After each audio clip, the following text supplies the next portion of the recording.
first 12-volt lithium-ion set. And these CXT tools that you see are basically replacing these tools. Now for the video, I'm going to be referring to these tools as the white line of tools. For the lack of a better term, I'm just going to be calling them the white ones, okay? Because I'm going to be talking about the specs that these tools had versus the specs that these newer CXT tools have. Let's go ahead and take a look at the impact driver.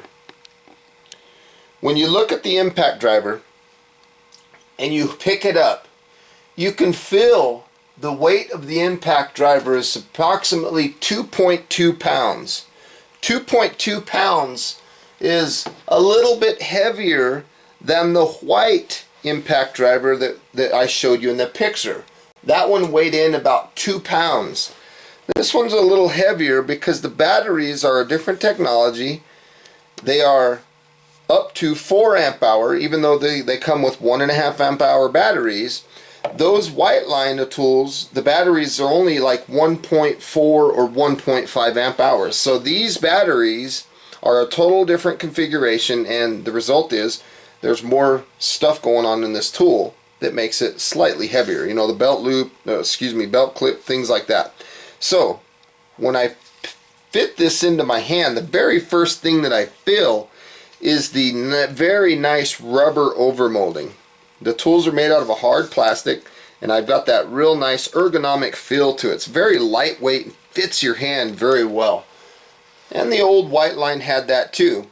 Now the RPM for this tool is determined by how much you squeeze the trigger. If you squeeze it just a little bit, you'll get a little bit of an RPM, but if you squeeze it more, you'll get full potential out of the motor. Now from this tool, I can go anywhere from 0 RPM all the way up to 2600 RPMs. The old white line would go from 0 to 2400. So this new line has more performance than the last ones.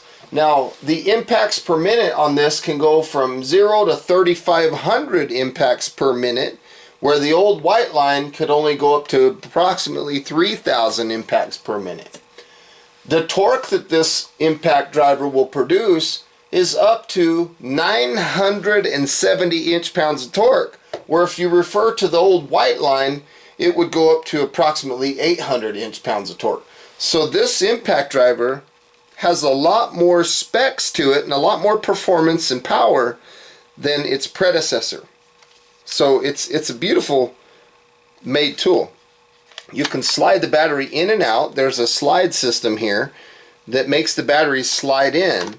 And the thing that's so nice about that is the drill and the impact driver both, you can set them down on your work surface, where the old style, the white style, had the grip basically and the battery slid up inside the grip like a magazine in a pistol. And the downside to that was the tools always had to be set down because they were kind of top heavy, and you could stand them up, but they would get knocked over very easily. So we have a lot bigger pattern here, a lot bigger footprint if you will, so that keeps the tools standing up, which makes it really nice because you can set them wherever you want on your work surface. So that's basically some of the things about this impact driver.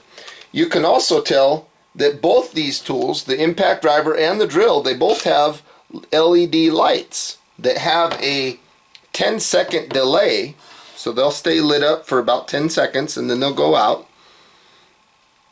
And you don't have to turn the motor to turn the lights on. You just barely depress the motor. You don't even have to spin the drill at all, or the impact driver. You just push the button a little bit.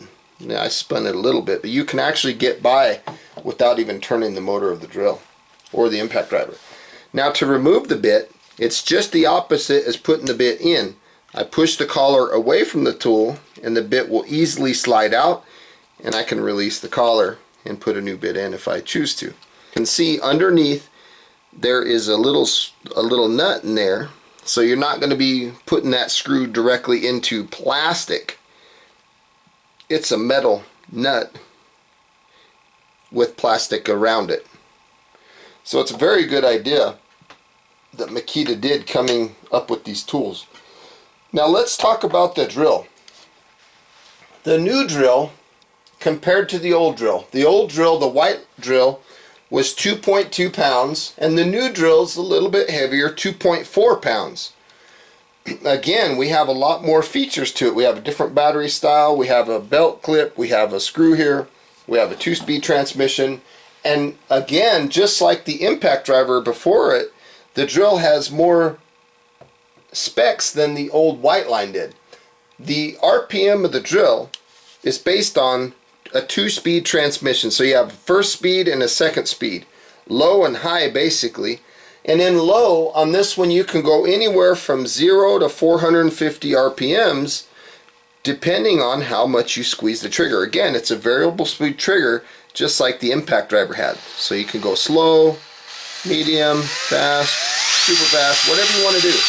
And this RPM in high range is anywhere from 0 to 1700 RPMs, where the old white line was 0 to 1300. So they had a significant change in the amount of RPM, rounds per minute, that this drill will produce.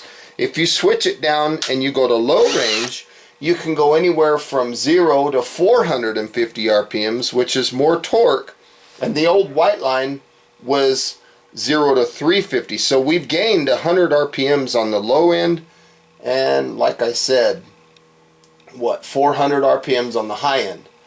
The torque is different also. The old white line produced approximately 200 inch-pounds of torque, and this new drill puts out 250 inch-pounds of torque, which is just amazing. And so the little bit of weight that you gain versus the old tools is well worth it in my opinion, because you get a lot more performance out of the tools, and the batteries seem to last longer. Now you'll notice on the drill there's a collar here that I'm turning. This collar has a series of numbers in it from 1 all the way up to 18, and there's a little arrow on the top of the drill. And what this is this is an 18 position clutch, and what the clutch does is the clutch will allow you to tighten your fastener to a certain amount. So 18 is a lot stronger than, like, say example 1. 1 is a lot lighter. So if you wanted to put screws in, and they're little screws or delicate wood or something, and you don't want to damage stuff, you can put it down to 1 and it'll clutch out very easily. Or you can go up to 5, 6, 7, 8, all the way up, depending on how much torque you want. If the screw's not going all the way down or something, you can increase the amount of torque, and that'll make the screw sink deeper until you get to the setting that you want.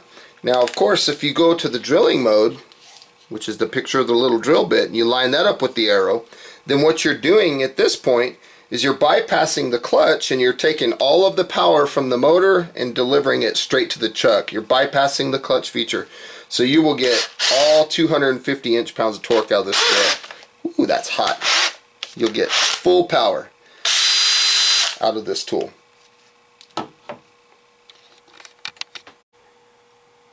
Now here's a view of the CXT in the middle and the LXT 18 volt platform on the outside. You can clearly see that these tools are much smaller. If you turn them sideways, you can see even more. I mean, you can see just visually the size difference between these two tools. Now these larger batteries and bigger motors, obviously we have more power and stuff like that. And some of you might be wondering, well, why would I purchase something so small when it's so weak compared to something so large, so powerful? Well, honestly, these are professional grade tools here, and these are more of a consumer grade. If you were maybe like a young woman or a child or an elderly person, these would be ideal for you. If you're a homeowner or something like that, these would be great. The thing that a lot of people tend to forget is they think that they need more power, and that's probably because they don't know how to use their tools. Like, for example, A person might be wanting to set a 3-inch screw into wood. Well, if you want to just drill that thing straight down, well then yes, you need this big power over here to compensate for your lack of technique. And what I mean by that is you could easily put a countersinking bit in this drill, this driver, impact driver, and pre-drill your holes and then come behind it with this small compact drill, and those 3-inch screws at 250 inch-pounds of torque that this drill produces is more than enough power to get those screws in. So it just takes a little more technique when you use these smaller tools. It takes a little more common sense instead of just brute force power, shoving those screws, forcing